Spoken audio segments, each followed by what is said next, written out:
আসসালামু আলাইকুম। আপনারা এরকম গাছ, স্ট্রবেরি গাছে এরকম রোগের সমাধান অনেকে খুঁজেন। এরকম সমাধান নেই বললেই চলে। তবে এগুলো গাছ উঠিয়ে ফেলে দিয়ে আবার একটা নতুন করে গাছ লাগিয়ে দিবেন ওখানে। আর এ রোগ যেন না হয় সেক্ষেত্রে আপনারা দুইটা জিনিস একত্রে ব্যবহার করতে পারেন। সেটা হলো এটা একটা বেনপোজিয়াম, প্রতি লিটার পানিতে 1/2 ml করে দিবেন এটা। আর এটা হলো তফাৎ। এই তফাৎ আপনারা দিবেন প্রতি লিটার পানিতে 1 গ্রাম করে। এতে আছে থিরাম আছে 40%, কার্বন ডাইজিম আছে 20%। এটা হলো একটা চাইনা কোম্পানির প্রোডাক্টস। এটাও এটা হলো বেনপোজিয়াম। এটা চাইনা কোম্পানির একটা জিংব্যাং বলে কোম্পানিটার নাম।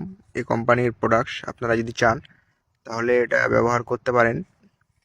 মাশাআল্লাহ অনেক ভালো রেজাল্ট। দুইটা যদি একত্রে ব্যবহার করেন, জিংব্যাং কোম্পানির এটা, আপনারা আপনার স্থানীয় এলাকায় খোঁজ করবেন, যদি পান তাহলে অনেক ভালো রেজাল্ট পাবেন এটাতে।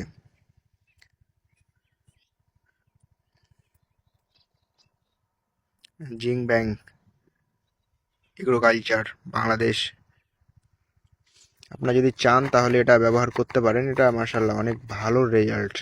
আমি নিজে আগে পরীক্ষা করেছি, এটাতে অনেকটা ভালো রেজাল্ট এসেছে।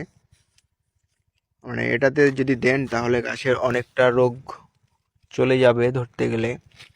চাইলে ব্যবহার করতে পারেন এটা।